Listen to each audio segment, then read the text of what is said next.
Hello, my lovelies, and welcome back to Sondering Tarot, or if you're new here, hi, hello, welcome. This is part 5 of my favorite 2022 Major Arcana cards. Today we'll be covering the Hangman through the Temperance card, and we've got 2 right here to start off with, so let's jump in.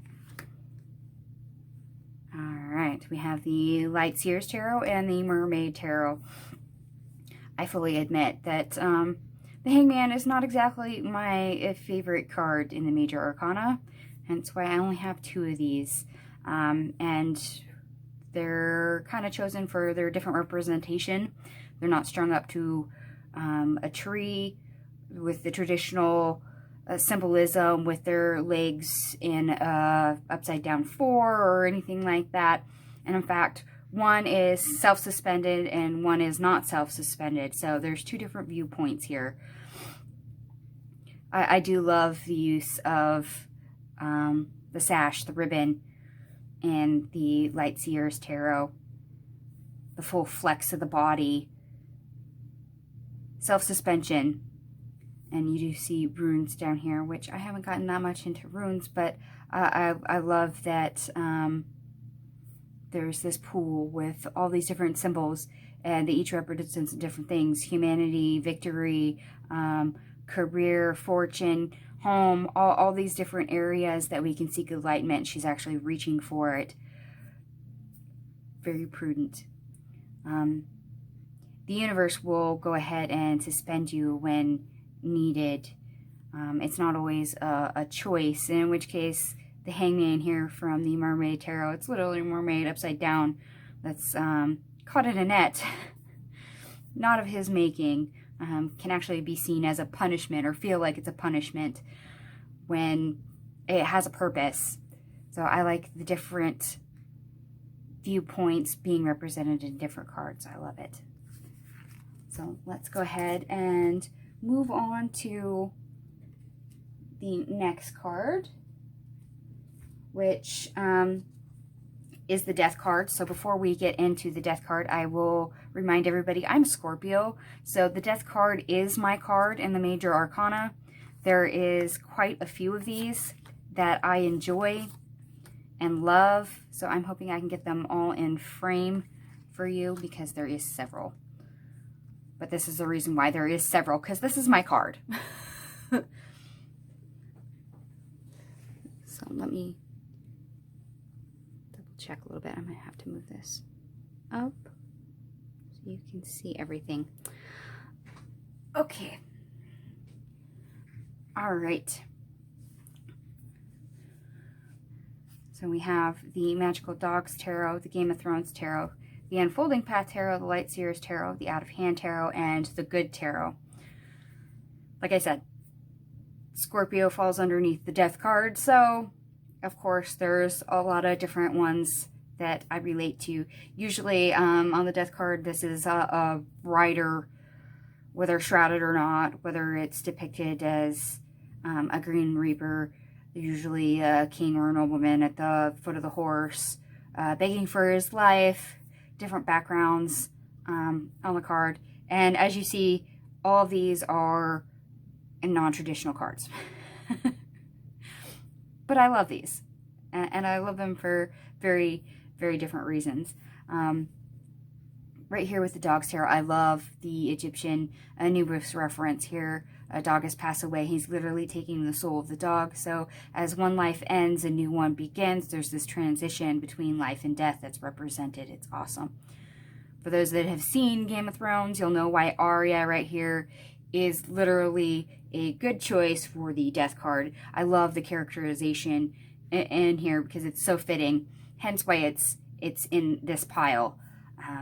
If I had to pick, living representation of death, I would literally say, yeah, Arya's good death dealer. It's fitting for it. Or as the saying is in Game of Thrones, what do we say to the god of death? Not today. And the fact that Arya, spoiler alert, kills the Night King is, it jives in with this role of death and giving death, and the red god that they mention.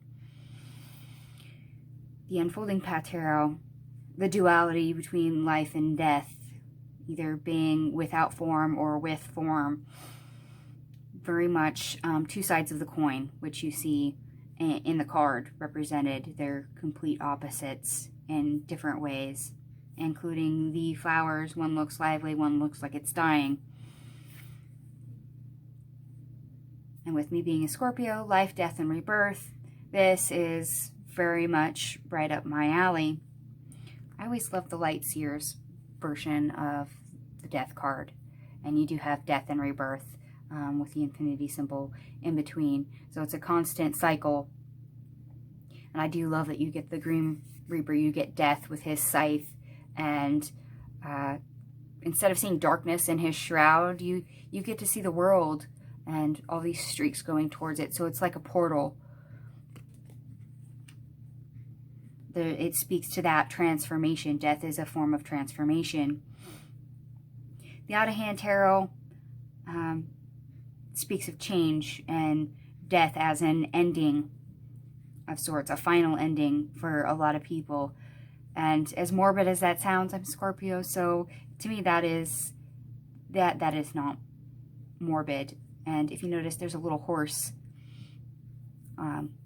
right here on the lapel of this suit that you see this skeleton man wearing. And if you know the Riders of the Apocalypse, Death is one of them. He's a rider.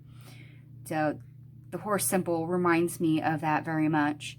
And the Good Tarot, I love the name choice that Colette Baron-Reid chose for this particular card. She chose the word transformation. So you're transforming from one state to the other. It's a cycle of life, death, and rebirth. There is change, transformation. And Scorpio has more than one symbol. It's symbolized by the scorpion, which is the most commonly known one today. It's also symbolized by the phoenix, which a phoenix will burn up, reduce to ashes, and then rise again from the ashes. There's that transformation process going, and that cycle that's permanent. And then the third symbol for Scorpio is actually the eagle. So the fact that this speaks more towards the phoenix and rising from the ashes, I love this card. Plus the renaming is a bonus.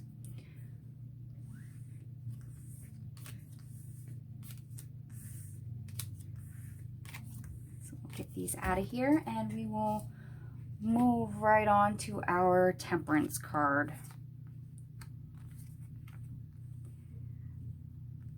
And I have to make a confession now because I am not a fan of the typical RWS version of the Temperance card.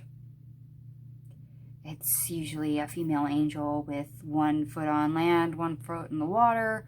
Can represent angels or even earth angel, higher power, even your higher self, as it were. But it's a card of duality. It's a card of alchemical process, mixing and matching. It's also a card of patience.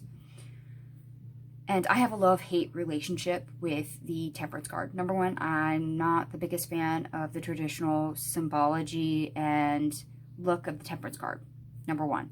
Two, I have a love-hate relationship with the word patience. It's part of my soul contract, and yeah, and I don't know how many times I've been told the word patience, which is odd considering this card is here, but it's one of the things that is repeatedly pointed out to me when it comes to the Temperance card.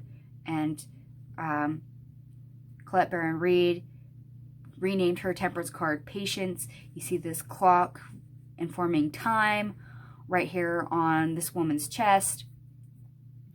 So having patience and it being a virtue, things all in due time, and giving things the ability to come together in a timely fashion and waiting that out, it is a strong message for me. And because my soul contract, patience is apparently one of the key things I need to learn.